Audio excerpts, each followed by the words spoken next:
Hi everyone, welcome to DocuSpace episode 4 titled Outside the 9 to 6. Welcome to your grandmother's living room. We're so glad you're here with us again. I'll be your host, Ravi. I'll be your host, Joseph, and we'll let our guests introduce themselves. Hi, I'm Ami. I know Robbie and Joseph from working very closely together at first and then becoming better friends than colleagues, if that I could say that. I'll co-sign that. And I work in New York City, but now I am going to grad school, so I am in the middle of transitioning and my life is changing. So I think that's the best description of who I am right now. Hello, my name is Banu. I know Joseph and Rabi because we were classmates at Cornell for brief 2 years. Then I went to AA, and now I'm finishing master's at the AA, and I'm about to graduate and probably get back on the 9 to 6 routine that we spoke about, that we will speak about. I did work for 1 year in an office in London between bachelor's and master's, so I might talk a little bit about that. And my life is also about to change. It's not changing at the moment, but I see it coming. I love how melodramatic you both ended that. My life is about to change. That's pretty cool. Okay. Well, before we get into the weeds of this topic, I just wanted to give you a little bit of summary of what we've been talking about because this is kind of our middle episode. We're halfway through, you guys. Yeah. So we had an episode 0 where we got to know each other a little better. We had an episode titled What's the Context, where we introduced you guys to a lot of our guests, not all of them, but a lot of them, and just gave you context about who we are. We talked about how everything is a design exercise in the episode titled It's a Design Exercise. And the episode right before this one, we talked about community and collaboration. And, there's many more to come. So I hope you guys tune in and stay with us and like us enough to stay with us. It became personal. Well, take it very personal if you don't come back. Come back. Yes. Okay. I guess with that, we'll get right into it. So outside the 9 to 6. It's funny, Robbie and I were talking about how meta this is for us while we were talking about it because we were doing It absolutely is. like the 9 to 6. It's like a huge part of it for us. Yeah, and I think in general, there's so many things that we do that are, I think, and not just people in general, like we have all these hobbies and things that we do. I think especially for people within our field and practice, a lot of what they end up doing outside of work tends to be analogous with like interests that maybe sometimes creep into work or vice versa, just because of how creative our field is and creative the people in the field are, at least tend to be. So yeah, that's I guess that's a little bit about our 9 to 6. So I'll leave the floor to you guys in terms of like what other hobbies and passions you guys have. Yeah. Well, what's strange is that at first, like after graduation, the 9 to 6 was sort of, oh, this is my ticket to staying in the US. I get my visa, I do some work, it's not really important. And then everything, all my other interests, like my actual professional interests, not even just my personal ones, had to be nourished outside the 9 to 6, which is like honestly kind of the type of pressure that I didn't realize I was putting on myself, and seeing my friends also put on themselves, that to like explore whatever you actually wanted to do creatively had to be outside of the job, because the job was for convenience, or was for whatever else, like getting by, or I don't know, there is some learning there as well, but it wasn't really this like locus for creative work. But then my job changed, and now I like it. So Awesome. Like that transition. yeah, so that like dichotomy between outside being purely for like fulfillment versus the job being the job became kind of like blurred and merged into one. And I'm still trying to like negotiate whether that's been a good change overall, or like whether that's increased how much like I'm like devoting myself to things. Yeah, that makes sense. Yeah. Yeah. So that's sort of It's funny because I think Banu here is like the most outside the 96 out of the three of us because he's literally not doing it right now. True. And it's so cool that like the freedoms of having a job and not school has been so nice.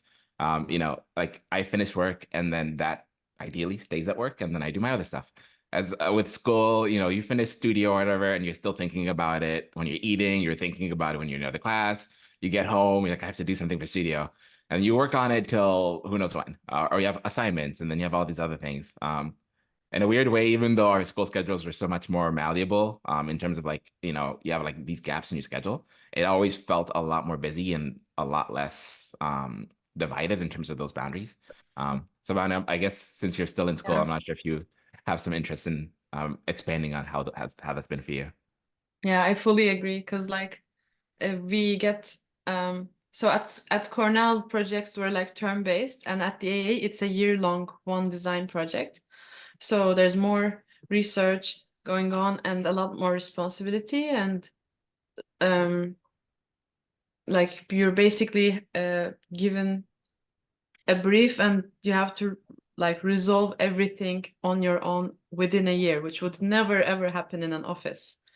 Like a project of that scale that you work in at school would take at least 10 years in an office, and 20 architects, more consultants, a client, engineers, and a lot of things would be out of your hands, and that gives a relief. Like you feel like a cogwheel within a larger system, whereas in school everything depends on you, which also blurs that boundary, because like even that one extended dinner you have with friends can affect like how much time and effort you put into the project, but it wouldn't happen in the office because like Yeah. if you don't get paid for that hour, you're not doing anything for that project. And even if you are sick, then you just hand the work over to another colleague and they take over and they develop it in different ways. So yeah, I do miss that. Of course, like in school, because you were given all that responsibility and pressure, the learning curve is steeper. But I guess there could be a more ideal balance where the learning curve could be a bit less steep, but there's less pressure, so you have more fun learning all those things. Yeah. So yeah. And I'm not sure for my 9 to 6 experience that year, I also had similar concerns like Ami had. So like I had to find a job to extend my student visa in the UK. So that depended on that depended on work placement, and I had to do it until a certain deadline. And the office I worked at eventually was the earliest office that got back to me before that deadline. So I said yes, and I started working. And then I realized I'm not that much interested or passionate about infrastructure sector, which they specialized in.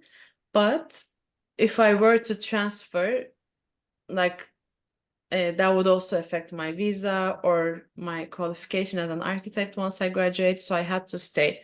Like up until 6 months, I learned and learned, but 6 months, between 6 months and the full year, the last 6 months, I didn't learn much. It was pretty automatic the way I was working. Yeah. I guess I was lucky in the sense that it was a big office, but not doing competitions, just like really slow infrastructure projects. So there was never a strict deadline. They always extended all the deadlines that we couldn't manage to make. So I truly genuinely worked from 9 to 6 and sometimes even less. And Oh, wow, also nice. we were fresh out of COVID, so I only went to office in person 2 days a week. So there were a lot of things I was able to do inside 9 to 6 that I would have made outside if I Yeah. were to go to You know, office, like something that's read very books. interesting is like, I think with the four of us, three of you guys have those struggles of being like international. And that's, I think every time I'm having like a bad day of like, oh, work is, you know, and it doesn't happen often, to be honest. I'm pretty lucky with my job, but like work is a little bit hard or this and like, like, what am I complaining about? I don't have to do this very specific job to like make my whole life here work. And that's like, it's part of this conversations about constraints. And that's like an extra constraint that I think is very interesting for a lot of the international students and workers that I know, where it's like the job that you end up taking is not necessarily like, oh, I waited and found exactly the job I wanted. And I think it's really cool that Ami, you had that sort of arc of like getting a job that you like and enjoying it. Because it seems like, and I don't want to speak for everybody, but it seems like there is a huge element of like practicality of I just need to have a job and not necessarily like this has to be the job I like. Yes, agreed. That exists. Also, you shouldn't do that. When you're having a hard time, you shouldn't compare your life to other people's lives. No, it's just like Like, a no, you're having a hard time. perspectivizing. Just feel it, okay? Yeah, but it's good to be No. grateful for what you have though. Like sometimes I'm like, okay, there's definitely bigger problems that you could be having. So it helps me to refocus. As long as it remains as a recontextualization and not like, oh, I'm using this to minimize my own problem. Yeah. This We're became working on that for sure. Joseph's therapy session. Yeah. This whole visa Let's talk stuff about is like childhood. actually like a really sore topic for me because I've been thinking about like whether if it's worth the fight, like to be in the US or to be in the UK.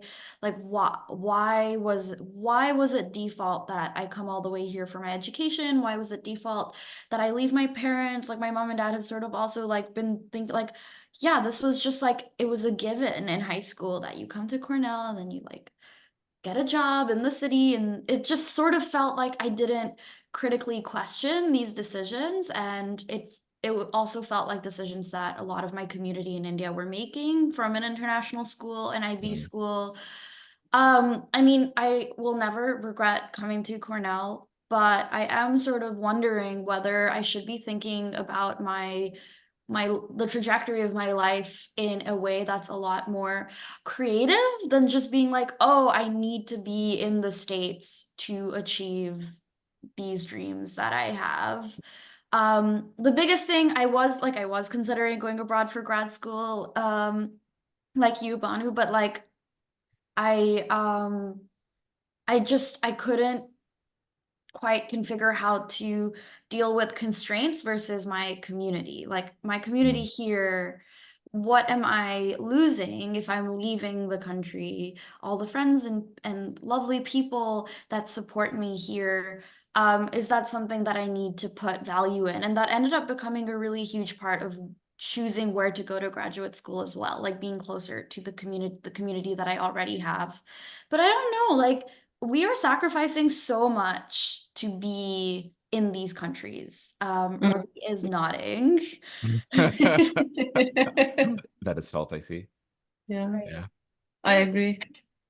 I guess for me, the argument is a bit different. It's like, I know that my life back home is not going to be a life that I would enjoy. So I need to stay here. So I'm like not reevaluating how I've been forced to do certain things. I'm just like, I need to make this work. And you're right, it sometimes gets really difficult where I feel like I'm not living for myself and I'm just like going through the motions till I can get to a point where I can start to live for myself. Really hard. Not that easy, honey. No, I'm saying like that's what you're waiting for. That's what Well, my yeah. like it. But then I don't know, my brother is there. He's gotten to the point where he can get a green card, but he has worked himself so hard and sacrificed so much. And yes, he's absolutely passionate about what he's working on. But then I asked him, like, once you get your green card, do you know what you want to do? And he was like, I've lost a sense of that entirely. So I don't know, the scale of the sacrifice is, and I'm in particular in the US, I think it's somewhat easier in the UK, but Banu, please correct me if I'm wrong. The demands it requires to get a work-based or work-sponsored green card is just insane. Like you are sacrificing a lot. So I mean, I don't mean like going back home in the sense of like where my parents are or home as default, but I don't know, is there more to the world than this country? Yes, there It's is. sort of where my rethinking is coming from.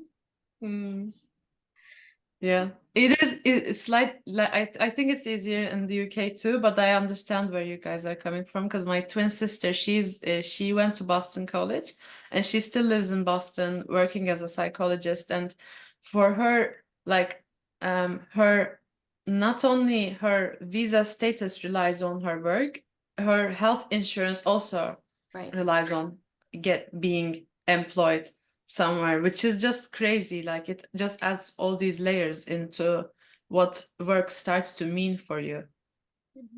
I can imagine it makes it hard to transition from job to job Of too. course, Or, of course. yeah. Definitely. I'm thinking, like when I was at Cornell and I used to do summer internships, my main criteria for the summer internship was to go back to Turkey because I did miss my family quite a lot throughout the year. And of course, being in Istanbul, I don't have to be, sponsored for a work visa. I don't have to pay rent. So like for most of my internships, they didn't even make sense financially. Like I just went to the offices to learn a lot and really enjoy. And because I had no financial constraints, no immigration constraints, none of that, I only worked in small, very boutique offices that I get really excited about, and I Right. still get excited about them. So just to see that alternate universe in Turkey where I have no constraints and I do get to choose all those things I'm excited about made me think like there are some certain offices in the UK that I'm excited about them as well, but can they pay me so I can pay rent and afford for myself? Not much. Can they sponsor my visa? Definitely not. Can they offer me a continuous job offer for like 5 to 10 years? Probably not. So then the selection criteria changes dramatically. So like Just this to conversation's been very introduce, heavy. just to introduce Good, another good. constraint, and maybe Ravi, like, mm, well, thinking about this, like, home versus the US question, the one thing that I really struggled with the idea of moving back to India is that I really feel my gender in India, and I often feel the language I speak English 100% fluently, but not necessarily any of my other languages fluently. Obviously, I could work on that, but there's sort of like I felt discrimination in a way that I never feel in the States. And that is a constraint you forget about. And I don't know if you guys have stuff to add on that because you're all from different Yeah. places, but that's used to scare me when I was younger a lot more than I'm scared of it now. And I don't know if it's just because I've been desensitized. But yeah, that was a legitimate concern. Like, how can I work, especially in a creative sort of field in an office as a woman, kind of really freaked me out. No, that's a very, very real concern for me. Yeah. I would like to think that India is much ahead of its time still compared to my country, which I'm not going to name because I'm not saying good things about it. Oh, you've never said it anywhere else. Nobody can track that. No, but when I was here, it was huge for me that I could walk down the street at 4 a.m. and feel safe. Like I just could not wrap my head around it, or that, my brother, who's actually younger than me, did not have to chaperone me to places Yeah. for me to be able to feel safe.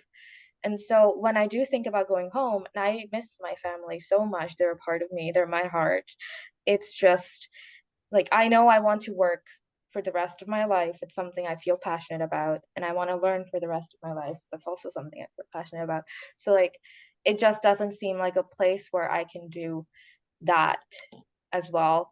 So it just feels like, oh, I love my family, but I don't want to be there. And oh, I love my work, but do I want to be here? So what is it that Yes. yeah, I'm like maybe I should just geographically locate myself like in the middle. That's what I was thinking. I want to be living on an island in Micropolynesia, and that's it. That's Tell me you've the taken a plan. stab at this. I was thinking Greenland actually, because I was like, Oh, I'd be into that weirdly. that'd be But it's cool. like, someplace where it doesn't take 2 days to get home, where it just takes 1 day to get home. That's okay.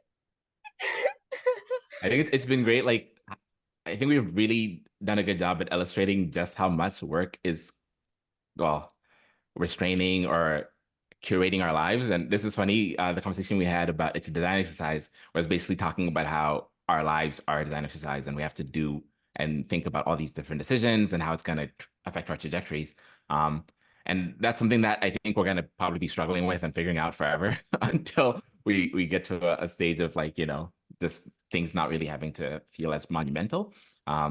But I wanted to propose a slight shift to more happy topics, maybe less stressful ones for all of us, and talk about fun things we do that have nothing to do with our jobs that bring joy to us and bring value to us. And I guess for me, this is probably one example of that. Like I really look forward to doing these things.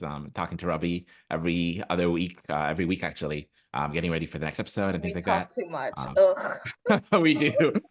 It's funny. We probably talk like the entire podcast through, like an hour or so, and then we're like, this would have been really good to record. And they're like, oh, we'll do it next time. But yeah, it's been a great joy, doing this podcast with Robbie. And it's been a huge emphasis for both of us actually to make this something that's not stressful, to make this something that's fun for us. And we really, really have worked hard to make sure that it doesn't become like another thing we have to do, like another burden. A chore. And Ami knows this. We've been working on this since like last year. Like it's been more than a year now. And it's just been about pacing ourselves and making this something that's very recreational and very fun. And it's about bringing all our friends into a room and having a conversation about things that matter to us. Right. So I guess for me, that's the most obvious thing for what I do that has nothing to do with work. I think what we also worked on was boundaries when it came to this. Because I remember last year there was just this one time where we were like, nah, we need a break for no reason. We were just like, okay, we need just 2 weeks off. And we took 2 weeks off and that was okay. Or like Joseph was preparing for grad school material and I had to go to Pakistan. So there was also like a 2 months break where we just did nothing. And there was like no pressure that, oh, we need to hop back on this or, oh, we have a deadline. No, our deadline is what we want it to be. And, that's fine. I mean, maybe now that we're recording episode and people are actually coming, they're like asking when they're going to be released. So I'm like, okay, we have a deadline, but internal. internal. But now I think what brings me joy is, of course, the podcast. Now that we've said it, I have to say it. You can just diss me and be like, no, I don't like talking to this dude. That's fine. No, it's really fun sometimes because like sometimes I'm in the gym and we're like, okay, let's run through our podcast questions. So like I'll be in the gym and Joseph will be like, yeah, we're gonna talk about this. We're like, yes, let's talk about that. It's really interesting. Another thing I like to do is like I find a lot of peace just being around bodies of water. So I just like whenever I'm feeling down or to replenish my creative energy, I just go find a body of water. And I have this ritual of going to the beach once a month, which I really enjoy. And I like doing things by myself. Like yesterday, I was just walking around the city by myself for 3 hours and I was listening to music and it was just like something I really, really enjoyed. Yeah, I Awesome. had so much fun. I was like, this is like amazing. And then I do a lot of things. I'm working with Carolina on something, which also brings me a lot of joy. I don't think we're allowed to say that yet. And yeah, I like reading a lot. And it's not like, and I don't put pressure on myself to read like intellectually stimulating books. It's just like really trashy romance fantasy books, and I'm absolutely okay with that. It's fine. The world can know. I'm not embarrassed. Yeah. And What Ami, I guess about you you should tell us guys? the reason why we had to wake up an hour early today. Yeah, well, it's strange. But I have sort of been thinking about this, like it's sort of turning into, it's not I hate the word manifesto, but it's a series of values that I've realized are really important to me in characterizing work that I find fulfilling, and all of those have coincided with the work that I'm doing right now with Carolina and Maya. Carolina, who's also a guest of this podcast. And we paint murals, but that's not it. It's a bonding activity. I've been so much closer to both of these incredible women in my life, and I'm so grateful for it. So it's become less about the work and it's more about, oh, I want to work on a project with someone because I want connection with them. And in this life where friendship is devalued, there's no monetary or like any other type of benefit. Friendship is like completely altruistic. There's no demand for it to exist, but it does. Doing artistic things or creative things together is like, for me, like the ultimate way of bringing people closer together. So that's kind of what it's become for me, where it's sort of like overcoming all of these constraints and boundaries that life throws at us, that to separate each other from our own communities, and that's from like social media and the workplace and being laborers and capitalism and the city and how it's planned and how we're living in like individual apartments, even though we spend all our time together. So it's just these like really strange structures of our lives, and it's sort of like this like radical thing to want to work together on something that has no benefit to us individually, but as a collective of people, we're really, really growing and learning from each other. But yeah, we're working with this local organization, and they are an ocean resiliency lab, and they grow kelp to make kelpcrete, which is a type of concrete. So we're helping them harvest the kelp, and we're Okay. hopefully painting a mural for them down the line. But the mural is going to involve a lot of community engagement and pulling stakeholders together and like being more of this like artistic cherry on the cake of a very long process of research and meeting people and developing relationships. So it's sort of two other things come out of that being really hyper local, like your creative work in school, we would just like make something in Japan and do something in China and like Yeah. create a product that's for everyone. That'll no longer make sense to me. I feel like the more hyper local you can get with your creative work, the more fulfilling it is, because you literally see the people you have bonds with impacted by your creative work, which is just like, whoa. And then the other thing is sort of thinking about creativity relationally, like creative work is building relationships, is something that's very new that I'm sort of realizing is really fulfilling outside of the structures of a 9 to 5. You end up noticing the bonds you have with people is what's driving your creative work, which is sort of, I'm so excited by what we're doing because of those three things. And I really want to like, whatever I do in the future will definitely center these three values. Yeah. Beautiful. Wonderful. Oh, Now we're all looking at Manu. What's your thing? what do you do? Um, I mean, I am a student for the past 2 years, and like I said before that, I actually had a really, really good work-life balance, much better than school. In school, I feel like I only take like my outside 9 to my hours outside 9 to 6 at school would be to just decompress and maintain the level of emotional stability that I need for school. Yeah, So please tell like, them words. so like,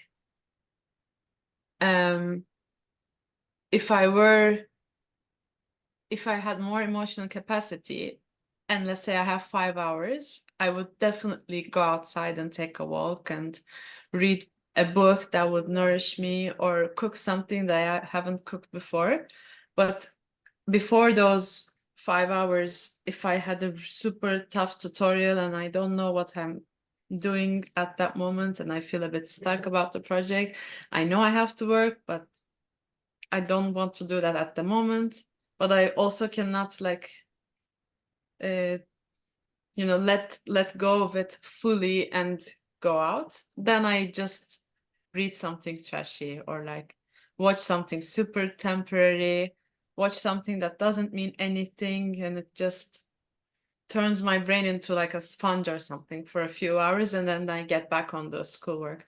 It's not ideal, sadly, but what I would want to do is that if like school or work doesn't burn me out, then once I get out, I still have the emotional availability to do like the creative work that I would want to do. I have a question. Do you think you've gotten better at handling the pressures of school, in grad school versus Cornell? And this is selfishly motivated because I am I'm also curious about terrified. that too. I am terrified of falling into the traps of the Mhm. trauma bonds that I had at Cornell in graduate Mm, school Yeah. because it was just so unhealthy. And mm, hearing you talk about it, I'm curious if you feel like mm, you're more mm, resilient or you've mm, grown to handle these yeah. types of pressures. Mm. I think I always had it in me. I mean, Joseph and I were in the same unit, I think first Yeah. year, Mhm. first term, which is the term that you know, get challenged about that the most. I do remember sometimes I would just let go of the model and be like, I'm gonna go paint my nails in my dorm. Like, I just can't with this model anymore.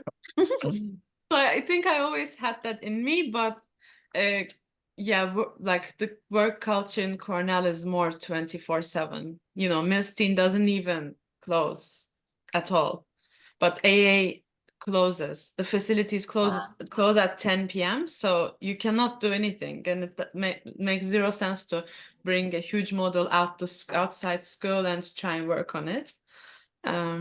So there is that physical boundary, but of course the laptop work could continue wherever. So there's still some boundaries that I had to establish.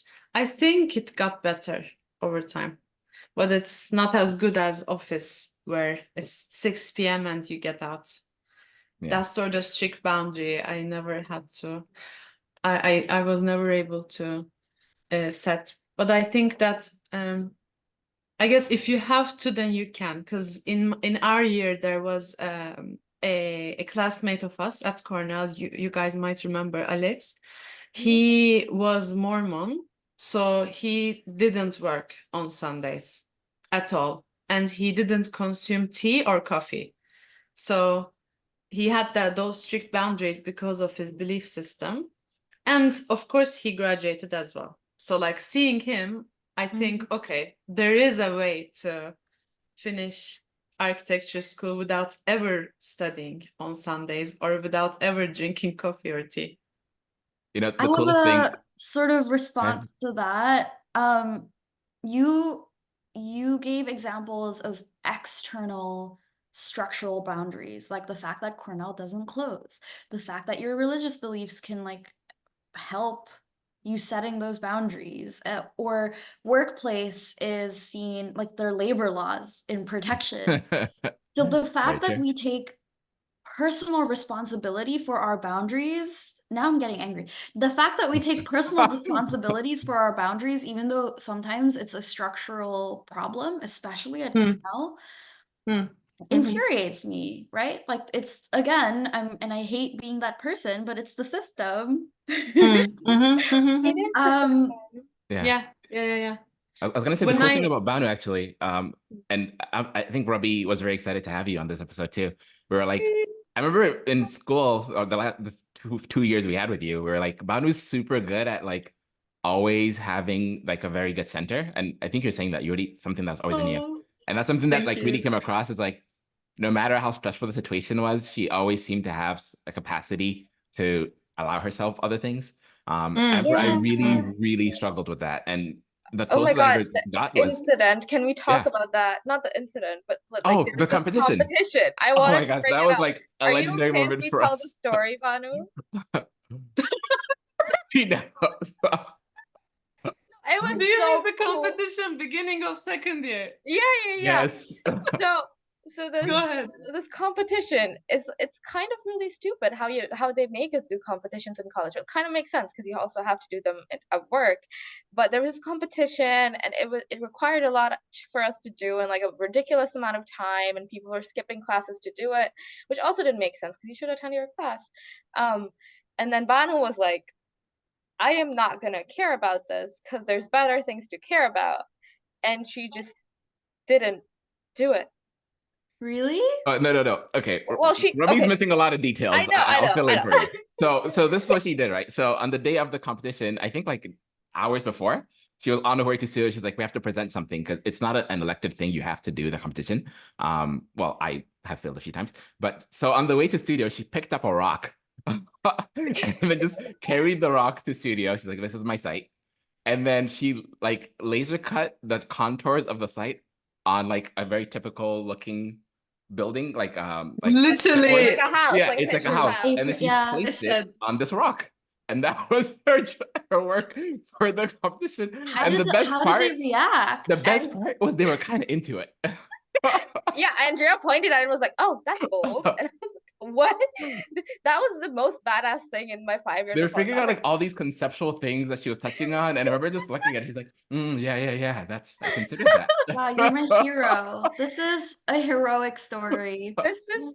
It This- was like of course, yeah. it was like performance art. I was like, "I am what? This is so cool." After I was like, take me as your apprentice, teach me your ways. Thank you so much.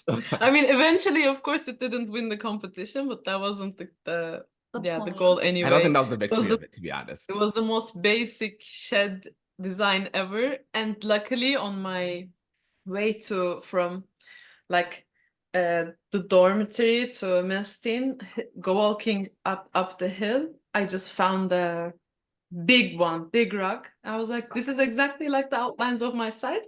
And then I put this simplest laser cut house on top. And yeah, I remember like they used to put stickers or post-its on top of the ones they liked, and then they mentioned it. And I was at Tao's unit, and you know how Tao overthinks everything. So Yeah, for yeah. him, it was completely outside the box to find a rock in the morning competition presentations and just say, yeah, this is it. For him, I think it was extremely short notice. I kind of like it makes me want to retitle this episode as like acts of resistance. Almost like it doesn't, boundaries, constraints, but beyond that, like doing something like this and just being like, you know what? This is how I'm showing up today, and then actually being appreciated for it because that's what people like. It's so great. I Yeah. don't think a single person in our yard complained about it or was saying bad things. I think it was just like, "Oh my God, that's so cool. It was Oh my just God, so she drew gutsy. that Yeah, boundary." yeah. Yeah. And something that you mentioned about in school a little bit too was the burnout that we tend to struggle with. I remember in school, I deliberately made sure all the jobs I had nothing to do with Milstein, or I wouldn't see anybody from Milstein as much as I could. So I did like dining hall jobs, and I made sure they were really far. So I was like, no more kids gonna come here. So that was like my strategy to not have to do anything work related. And it didn't matter if like I had a deadline or like it was finals, I would always go to work. And for that 2 hours, 3 hours, like nothing else mattered. I'm just here to do this. And it was very therapeutic because there was no way for me to think about architecture. I'm just here with people outside of our school. I'm just doing whatever I do. Are you gonna do the same thing at the GSD? And that's what I'm kind of considering it too, is like right now, it's unfortunately financially has been great. Right now, like thinking about what my work situation will be there as well. And I think it's been good that actually transitioning from work to school versus school to work has been a little bit easier for me. I think after school, when I started work, it took me like a year to realize how burnt out I was because I had no energy to do anything. I would come back from work, right? And then I would just stay in my apartment. I just didn't want to do anything. And it wasn't that I didn't have things I wanted to do. I had like a list of things I wanted to do, but I just couldn't find the motivation to do them for like a year. And then it dawned on me like, wow, I was just that done with doing things. Yeah. I just needed I agree. Me nothing too. going on in my life for like a very long time to feel normal again. And then after that, I was like doing all Ready to bunch of stuff. go. I was ready to go. And even like getting ready for grad school, like a constraint of that is like, I would get away outside of work, and with how small our office was, and I'm really grateful for that. It gives me a lot of agency to think about things and to really get deep into projects. But once you do like a lot of thinking, like 8 hours plus of thinking at work, then you come home and you kind of think of your portfolio for grad school. So my schedule's like flipped upside down. I would get home, eat some food, take a really long nap, and then I would work till like the early hours of the morning, and then I go back to bed and like for a few hours and then go to work. And as unhealthy as that sounds, and I will say it really was, I probably shouldn't have done that. It was horrible. and Ruby was there for most of it. I never actually felt any of those like anxieties and like burdens I felt in school, like doing similar routines, just because it was purely self-elected and I was doing something that I really wanted to do. And it was actually like a lot of fun. Like it was a lot of fun just working on something, no deadlines, nobody to answer to. And it was like, and I could take breaks if I wanted to, but I just didn't feel like it, right? I just had that motivation and energy. And maybe this is a poor illustration of boundaries, but I think this would be something that would be interesting going back into school and having had this experience of how liberating work has been, how to sort of maintain that, because it's so hard to not get all consumed about your schoolwork, because it feels a lot more personal than, work projects where it's like you're a member on a large team and it doesn't feel like it's all about, your decisions. But school is for that. School Yeah, is, exactly. especially for people like us, because we're nerds. School is supposed to be all consuming, and it's for those years of your life that you really, really grow and evolve because of that. But I do think, again, there should be support systems, there should be healthy ways of managing your life. You should be taking care of yourself physically and mentally. Like, I'm not saying that all of those things shouldn't be given their due diligence and their Yeah. time, but I also don't mind the idea of just like going back to school and just like devoting myself to my coursework because that's what I want. And I remember having this debate when I was choosing between programs. Someone was like, oh, 30% of your life is going to be your coursework. 70% is going to be at this university that you can then live your life. And I'm like, no, that's not a ratio that I want. I want my coursework to be everything that I care about because that's what I'm going to school for. So yeah, it was hard for me to look at master's program as like, oh, I'm gonna be taking classes on the side. Like that doesn't make any sense. I agree, and I respect that because I also know that if I go back to school, it is going to be all consuming, but I'm going to love it, and I guess that is what comes with. And maybe we'll be healthier and better at managing, just like Banu said. And again, I'm like really catching on to this idea of like acts of resistance. Like maybe you do resist things intentionally in ways that give, yeah. Yeah. I'm gonna remember the little house on the rock. Maybe we put up a That's Banu's photo in story. the episode if Banu's okay with Of it. course. I Hilarious. actually We'll make sure to still do have the laser cut model because it Oh. was just cardboard anyway. So I just folded it up in 4 pieces and brought it back to Istanbul and then moved it back to London. So that's hilarious. Yeah. Okay, one thing I did want to bring up was also that, I mean, I'm terrible at setting boundaries. That's so not true. Well, in I think certain you're good areas. at setting This is boundaries. the person in who's very like, specific oh, I ways, don't actually. schedule anything on Sundays because Sundays are for me. Yeah, Like exactly. no one in the city does that except you, Robbie. Like that is some serious boundary setting. Well, now I do. I'm like, there's some Sundays I don't schedule things, but it's just in terms of like work bleeding into life, I feel like I'm bad at setting boundaries in that way.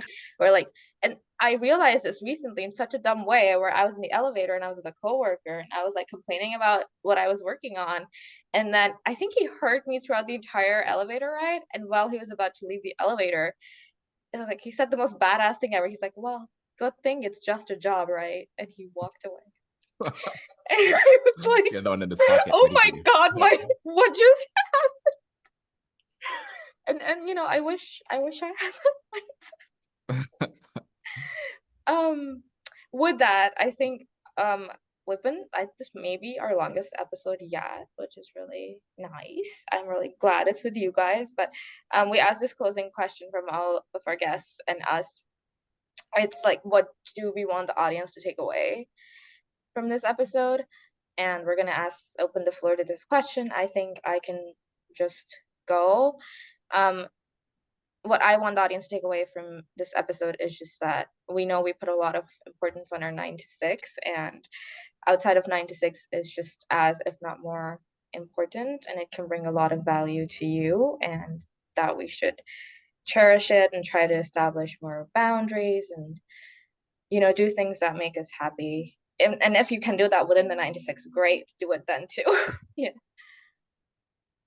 I think what you're saying is also really nice. Like, as much as I think I'm definitely fall into the camp of like my job has to be very fulfilling for me.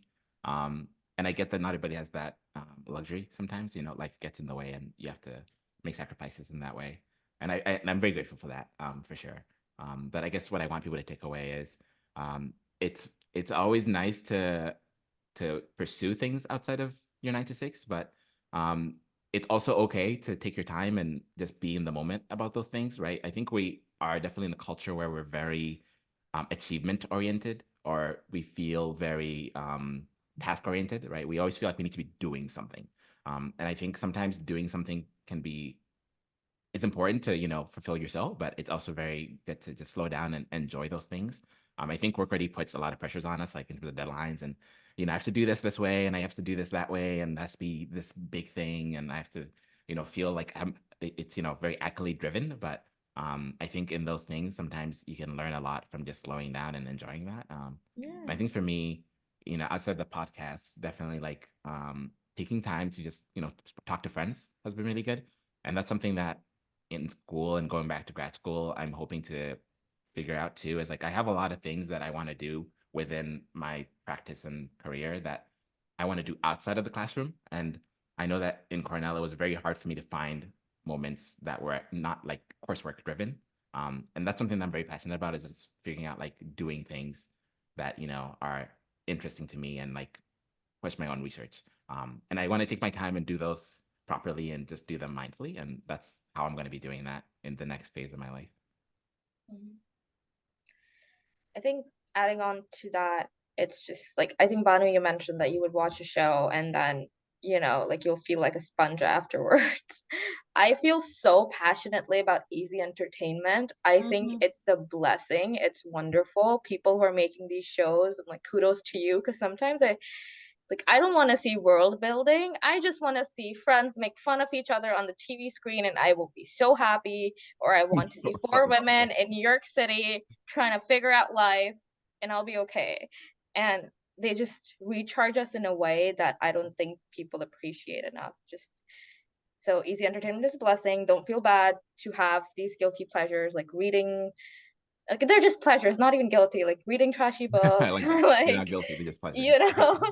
just watching TV shows that bring you joy, that make you laugh, because making people laugh is such a hard thing to do, and some shows do it so remarkably. Yeah. I want a list of those TV shows. Yes. But they're dumb though. Like I recently started Sex and the City, and I was like, oh my god, I have It's funny. I knew changed exactly so what you're much. talking about when you said 4 Women in a City. I was like, Yeah. I think I know that show. Sounds familiar. Yeah. Even dumb shows can have a lot to say though, so Yeah. yeah. I think we put a lot of pressure on ourselves, but like there's different layers. So there's the pressure for the 9 to 6 to be fulfilling. There's the pressure to pretend that it doesn't affect you if you are emotionally challenged during your 9 to 6. Like you have to be like, oh, there's that pressure. And then there's the pressure of doing cool things outside of work. There's the pressure to maintain and give nourishment to all your relationships. There's the pressure so there's like these contradictory pressures, right? Like, oh, if this isn't that great, something else has to be great. Like, if this isn't working out, this has to work out. I think that's a trap. That's a trap that you can really quickly fall into, especially in New York City. And instead of looking at everything as like a win-win or win-lose situation, or like a zero-sum game where like everything has to like add up to like positive things. I feel like thinking about what you really value, and for me, I've realized what I really, really value is connection with people, like really electric connection with people. Sort of using that as like a North Star for making decisions, instead of like looking at what you have and what you don't have within all of these boundaries that we're in. And like the second thing, again, you might end up struggling in life because things are structural and things need to change. and things are like systemically broken. And realizing that those pressures aren't your own and everyone is bearing those burdens. And as designers, working towards that is really important. Yeah, so those are my 2 takeaways. Lovely. What would be my takeaway? I think I have been using like as a North Star, I've been using this question of like how I want to remember these days, looking back, like 5 years down the road or a couple years down the road. And most of the time, those temporary stressful moments where you make big sacrifices, like if you make a big sacrifice for work or school and you regret not doing something, then that's how you remember it. But if you do stay on top of that temporary stress put onto you and go ahead with doing what you want to do, then having done that relieves you in the long run. So like 5 years down the road, you look back and say, oh, like that day I realized that I wouldn't remember this stress 5 years later. So it wouldn't be as relevant as it is today. So I go ahead and do the thing that would be still relevant and important to me and to my emotional world 5 years down the road. So that's how I see sounds a bit romantic, but that's how I saw like the work tempo at Cornell and work and at AA. So that would be my takeaway. That's very cool. Yeah, it's just I always also say, and it's not applicable everywhere, it's just like you regret things you don't do more than you regret things you end up doing. And so like just do it, man. Nike was onto something. Independent, strong. What'd you say? Well, you brought up the conversation of North Star, and I feel like maybe we could just like, Joseph, what is your North Star and what is mine? I just want to say it in this episode, I feel. Wow, Do you have okay. one? We're still Yeah. going. Yeah, I think I'm kind of more with Ami on this one, for sure. Like, I've definitely started to taking time to get deeper in a lot of my relationships, and a huge part of grad school was exactly that. I really missed my family, and my friends back home in Worcester, and I never thought I'd be the person to like make that type of decision, but I remember I was there for New Year's and I was like, I really, really miss these people. And a lot of their lives has changed, and a lot of my life has changed. And I have like a lot of really great friends I made in Cornell as well. But for me, friendships aren't necessarily about like moving on to the next one. I really do try to, as best as I can, hold on to as many as I can. And because I think everybody brings something special to my life. And that's not realistic to do for all instances, but I think as much as I want, as I'm able to, that's what I've been focusing on now, is trying to maintain those relationships. Because I have really like learned and to see in, I guess, in a more introspective way, the way that those matter to me. So I'm really looking forward to that. And that's been a huge part of like, okay, I'm going to go to this school because I can go home a lot easier. I can see my friends a lot more, see my family more. I think for me, it's like the drive to be creative. I feel like, and I realized recently that I do this a lot, or I am a creative person, and I'm becoming more like aware of it now, which I think is a good thing, to be actively aware of it. But if I look towards my future, like I kind of want that to drive me moving forward. Yeah. And with that, thank you so much for tuning in, everybody. And we look forward to having you for the next episode. Like and subscribe. And we hope you find your North Star. Thank Oh, you. Lord. Bye. Bye.